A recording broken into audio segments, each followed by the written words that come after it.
with stories that matter to you. Fox 6 News at 6 starts right now with breaking news. That breaking news out of Madison. This after the city cleared an encampment that has been there since the police shooting of Corey Ruiz. Since then, there has been more protests and some arrests. Ashley Sears live on the scene in Madison. What are you seeing? Yeah, right now protesters are posted on the four corners of this intersection here at Baldwin Street and Williamson. Probably less than 15 minutes ago, we saw a lot of these protesters running down the street here as we were doing an interview with the ACLU president, William Sultan. Oh, you see a protester there throwing water at a police squad that had just passed by. We are told those individuals began running down the street after they recognized an officer involved in another police incident.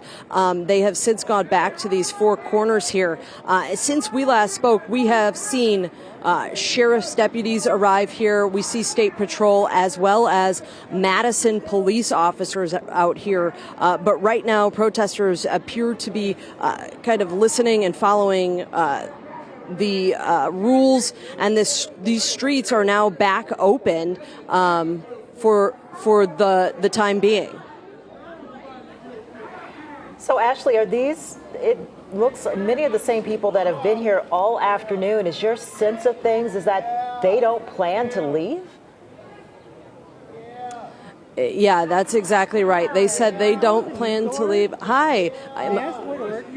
I'm with Channel 6 out of Milwaukee. I'm doing a live hit. Have a great day.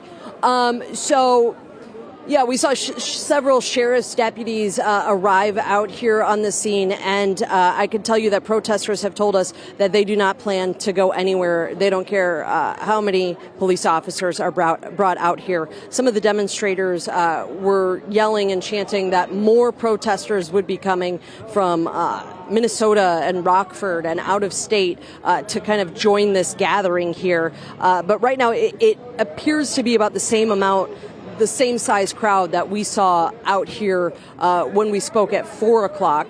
So it doesn't appear to be growing in any way, but there is definitely more law enforcement out here, as these protesters say that they are not leaving this area no matter what. And a short time ago, we saw for the first time the deputies who arrived on scene, and we could tell they were deputies because they were wearing their helmets, which the Madison police officers today, as you see in your shot there, they're not wearing any extra gear that we sometimes see with civil unrest situations.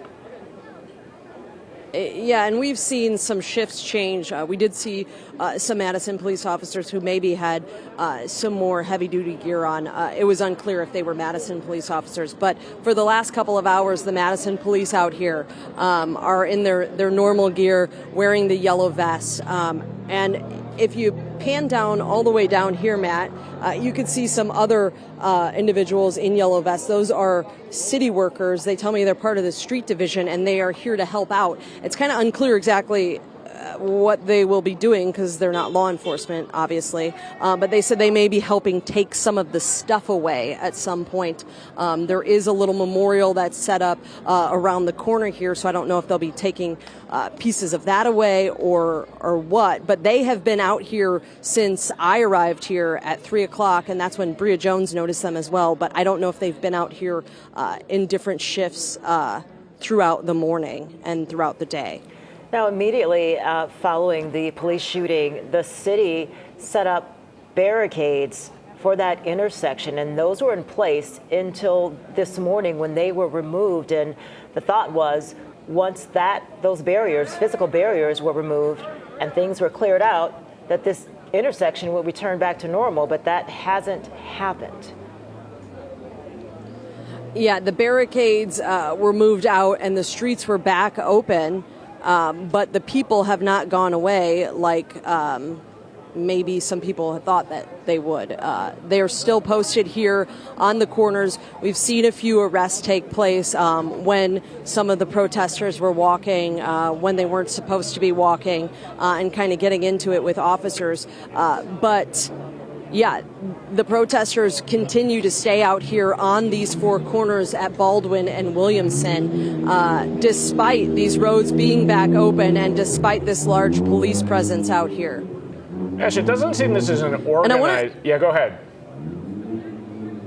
No, I was just going to point out, I know you guys were asking about businesses earlier today. I could tell you there is this, it's like Cha-Cha Beauty Salon on the corner here that appears to be open. And then just to the right of this, Matt, if you could just pan over here, it's a grocery store, and that has been closed, I'm told, since kind of all this went down.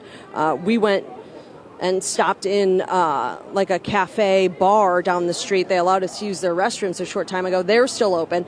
But a lot of these businesses down this stretch, once we kind of walked along this street here, you could see all of the closures here from these businesses. There are a few that are still open, but a majority of them remain closed. It has been 2 weeks since this police shooting, and I know several of the businesses shut down in the aftermath. Some saying their employees had witnessed the shooting and needed some time to really comprehend what they had gone through.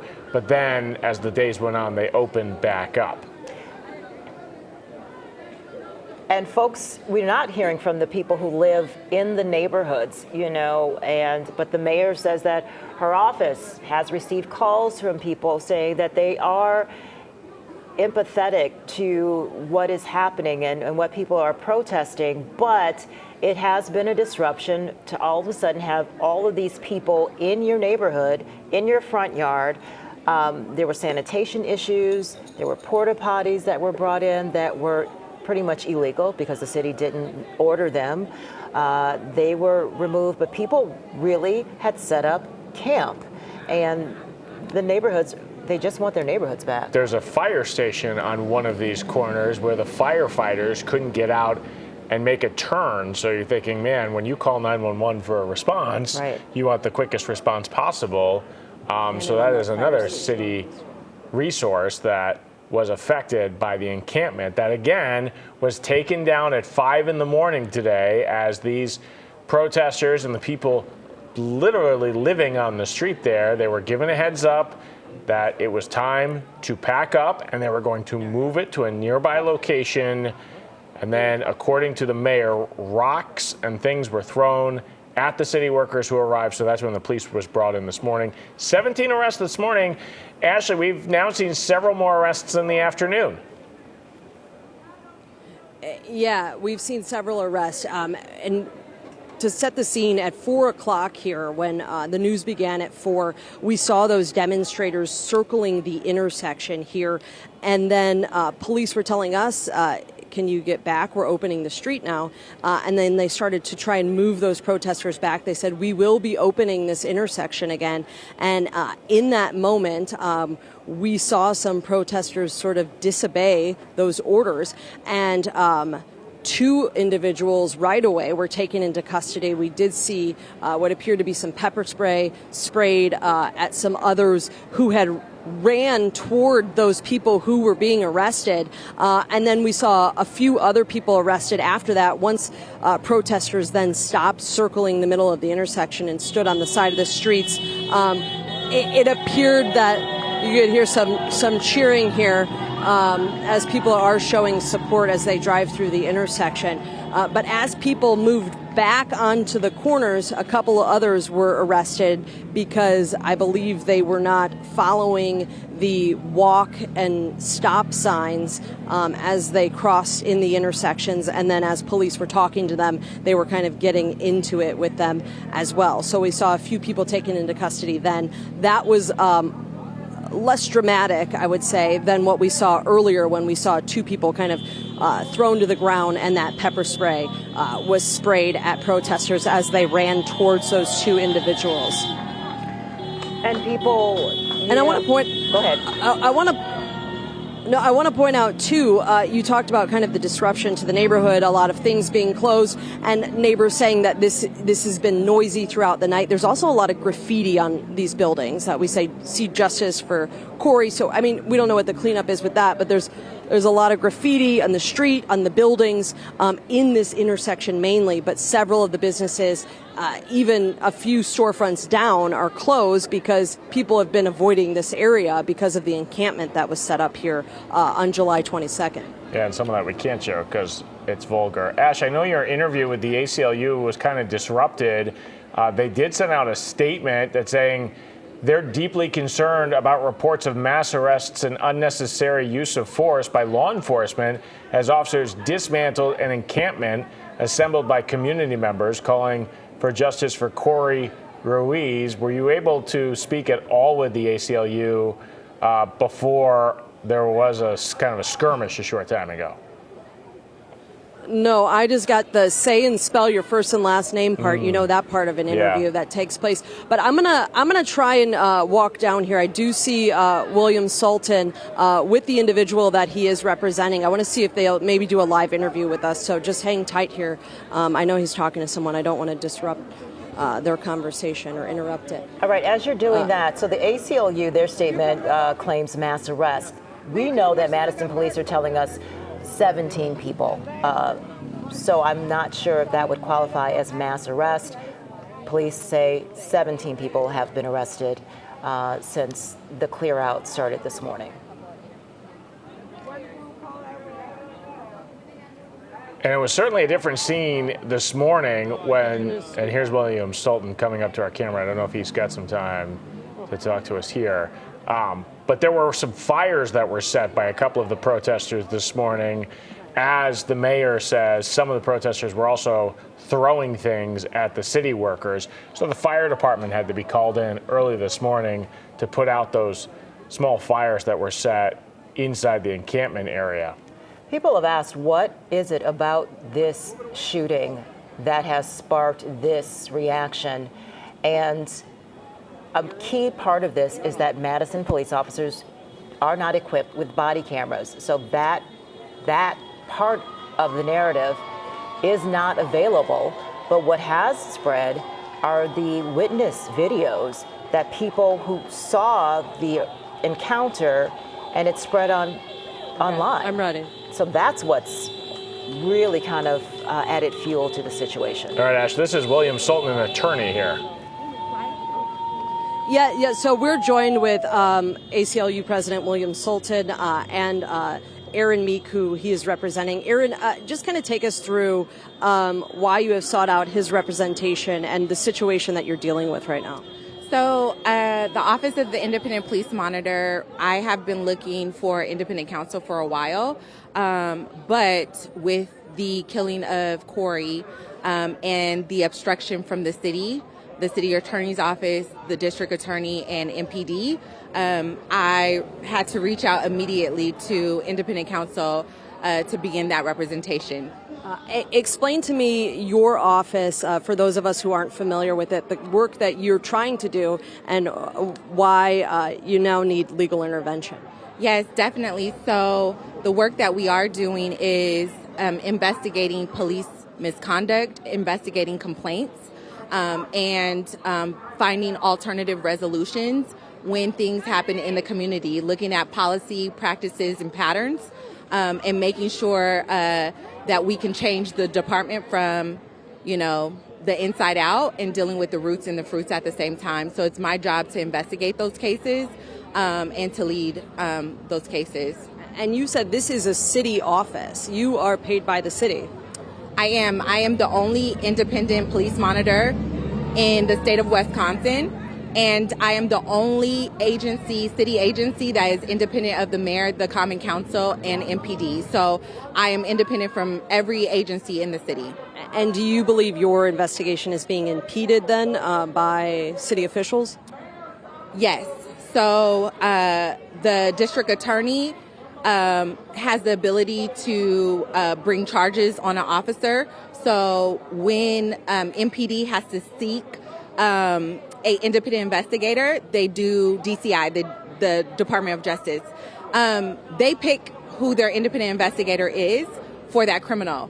I do all of the policy, if this officer needs to be terminated, what policies were violated, what policy needs to change, what is the policing culture. So I go far beyond that, and I can appoint attorneys to represent complainants and their family to go forth in the PFC. And how far along has your investigation gone with this particular case? With this particular case, it has not gone far. Obviously, we have a lot of evidence that was from our own doing, but there's so much evidence that is needed from the police department and it's completely not being given to us. So I had to issue a subpoena, and I brought in our independent counsel in this case. Have you ever had to do this before with any other case? This is the first time I used subpoena power, we've always needed independent counsel, but this is the first time I needed to move quickly to make sure that we had that counsel, because this is the first time they're obstructing without any reason in violation of the law and the ordinance. Just tell me why why you are out here today and now a part of this protest. I'm not necessarily a part of the protest. I am a part of the community. It is my job to make sure people are safe. It is my job to de-escalate. It's my job to find alternatives to law enforcement. That is all my job, right? So I'm out here doing my job. Do you want to add anything, William? Sure. I mean, I'm here because I believe that our government should work. And I know as 18 years as an attorney that it doesn't work unless we turn the wheel. So that's what I'm hoping to do, and make sure that the government works. I mean, if you think about sort of the situation, we have a city agency that's telling you they're not able to do their job because other city agencies and county agencies and state agencies are getting in the way. And so they went out and they grabbed a lawyer who's a civil constitutional rights expert, happens to be ACLU board president, happens to represent the NAACP, right, in order to try and make sure that the gears of our government work. That's what I've dedicated my life and career to. That's what I'm going to do here in Madison. This is where it started for me. I went to law school here, lived in Middleton for a little while when I was a little kid. I want to make sure that the office works and that people are held accountable. Can I speak to you in your role as the president of the ACLU, what you're seeing out here with the way law enforcement and protesters are interacting? I guess, what are your observations from that perspective? Yeah, I don't like it. Again, I think that officers under these circumstances should be facilitating marches down the street, not blocking them. There has been no reason, in my view, to see officers take out weapons and point them in the direction of people, such as pepper spray or OC spray that they've had. I've seen some pretty aggressive arrests where people have been injured. I think that's been unnecessary. Police officers are trained to make an arrest one-on-one. I don't know why we're seeing 5-on-1 circumstances. I haven't liked what I've seen here. I also see no command staff, and that's really concerning, right? I'm looking at 3 different departments, the Sheriff's Department, Madison, and Sun Prairie. I don't see any centralized command staff. I think that's part of the reason why we've seen some of the misconduct that we've seen. And that's the exact thing that we want in office, like the Independent Police Monitor, to look at, how other agencies that request assistance actually have, policies and procedures about what's going to happen. But there's nothing here that warrants this kind of police presence. I think they should go away. I mean, that's what I think. I know that a lot of these protesters says that they're not going anywhere tonight. Is it within their right to stay here as long as they are following the law? If people are marching in the street, I guess from your perspective, what do you anticipate happening if people continue to stay out here? Well, this country has a rich history of civil disobedience, right? The government, under the First Amendment, has to provide channels of First Amendment free speech and expression. And so, I do want to make sure that happens. I think people should express whatever they want to. I think this is how we actually make change in this country. I really don't understand sort of the repeated concern about, people marching in the street. I mean, that's what John Lewis did. That's what Father Grappi in Milwaukee did. That's what Eugene Parks here in Madison did. I mean, this is how we do things in America, no matter what the issue is, right? I remember in Denver seeing the disability rights protests where they were in the street. I mean, this is what we do. But law enforcement should be protecting demonstrators, not arresting them for nebulous and vague crimes like disorderly conduct. I haven't seen any disorderly conduct. What I've seen is law enforcement forcing the action and then arresting people in a violent manner, and that's not right. We spoke with some protesters earlier today that said, we hope that people start to pay attention to what's happening in Madison. Do you think this will be eye-opening and prompt change? I know that's what everyone wants, but do you think that's a realistic expectation? I've had some fascinating conversations, even though I've only been here a couple of hours, with some of the neighbors that actually live on this street. And it really was interesting talking to them about how they're looking for leadership change. These are the people that live here, right? And I think that's what people are yearning for, an actual leader, a street fighter, if you will, that'll help bring about the change that people want to see, both young and old, black and white, bachelor's degrees and high school diplomas. I mean, people want to see things be different, and we can, right? If we do it together and if we hold people accountable. Thank you both for joining us. I appreciate it. You heard there from the ACLU president, who is working in a civil rights attorney position, representing a city employee who has sought legal counsel from him, saying that her city position as an independent investigator to investigate these sort of things is being impeded in some sort of way by Madison officials out here. So that is why the two of them are out here today. And she said she is observing everything that has been taking place out here as well. Ashley, I'll pick up on what William Sutton said, that there doesn't seem to be a central command set up.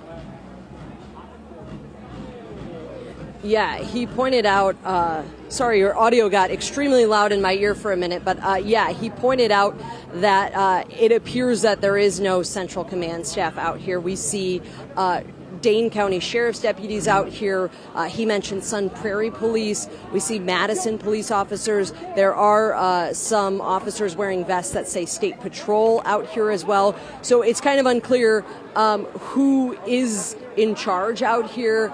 If there is coordination, you would assume that there is coordination amongst the different departments, but we have not seen command staff out here at all today. We have not seen the chief, we have not seen the mayor come out here at all, but we have seen various officers from different departments out here monitoring this situation. And that's adding to perhaps the frustrations of people who are there on the street, is that there is no apparent chain of command. There is no apparent person to direct this to, because they've not been able to talk with the mayor or the police chief or have this face-to-face. I will say that the city has come out and said a lot of this is de-escalation. They don't want to put more officers out on the street because, as we've seen throughout the day today, when more officers arrive, the temperature does change. There are some videos circulating online of people visiting the mayor's house, and so the temperature is high in the city of Madison. And so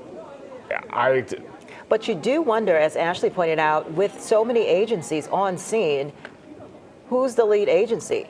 Who's coordinating this? And I think, I can only speak for what city leaders have said, and I'm not guessing why we're not seeing them out there, but they have said, I mean, there were times today where we saw no police officers on the scene, and part of the reason the police officers, according to the city, was trying to see, well, if we take away the police officers, it will lower the temperature. In fact, when this all started very early this morning at 5 in the morning, the city was very careful to not have any police officers with the initial batch of city workers that came to take down the encampment. That changed when things started getting thrown at the city workers, according to the mayor, and police officers did come in and make arrests. I just want to talk about, I mean, it was interesting. We heard from the independent police monitor. Those of us in Southeast Wisconsin, that's a position the city of Milwaukee does not have. And there has been frustration in the city of Milwaukee because the Fire and Police Commission in Milwaukee has a lot of power. Yes. They have the ability to suspend and even get officers fired. That does not exist in the city of Madison. The police chief. And that is some of the frustrations we heard in a press conference last week from these community organizations, that yes, they have an independent police monitor who can make recommendations, but they're lacking the power like they see in other cities, like they have in Milwaukee, where our Fire and Police Commission, which is appointed by the mayor, I have to get on that committee, has more power than they do in Madison, despite having things like an independent investigator. Granted, she says she's not getting the information she can hear. The mayor has come out and said that person will get all of the information once it is legally allowed to do so. What is a theme, I will say, that we've heard from the people that our reporters have interviewed is that they're talking in bigger terms. Corey Ruiz, this shooting has sparked or hurts this city once again, this neighborhood, but they're talking about policies, practices, procedures, and perhaps the culture of the Madison Police Department need to all be examined. And so that is what a lot of people want to see come from this. This is more than what happened in this case and finding out the information on what actually happened, but they want a hard look at Madison's police department, their policies, their practices, the training, the procedures. Is there a culture, a problem culture that needs to be remedied? There is a scheduled city council meeting tonight. Presumably the mayor will be there, city leaders will be there. And Ashley, I'm not sure if any protesters have mentioned that to you or if they're even aware of that meeting taking place. If we expect to see protesters show up at this meeting tonight that we will be taking live for you here on your Fox Local app. No one has mentioned anything about the council meeting. I'm not aware if that's on their radar. I'm sure in some capacity there may be some other protesters, but no one out here has mentioned that to me. I know you pointed out earlier the fire department. It's right next to this grocery store here. We just saw some fire trucks going in there as well as some ambulances. So that street is back open. They're able to now move, but that is very close to where all these protesters have been gathered for the last 2 weeks. So this is progress from this morning and even from this afternoon late. We are seeing traffic move. We're seeing the traffic signals work the way they should. They're not blinking anymore to proceed with caution. So there is some encouragement for the businesses and the neighbors who live near this intersection. And we haven't seen any arrests in a while, but it's been an interesting day because one thing can happen and it changes really the environment and the temperature of the people out on the street. So here's what we're going to do for you here on your Fox Local app. We're going to take a quick break in a few seconds here, but again, we've got this big city meeting that is coming in later tonight. Sam Kramer is going to bring us to that meeting. And we'll see if we learn more information, hear from the mayor, get reaction from city leaders if all of this has unfolded in their backyard. It's now a national story as all eyes are on Madison, its police department, and its leaders, and what happens next.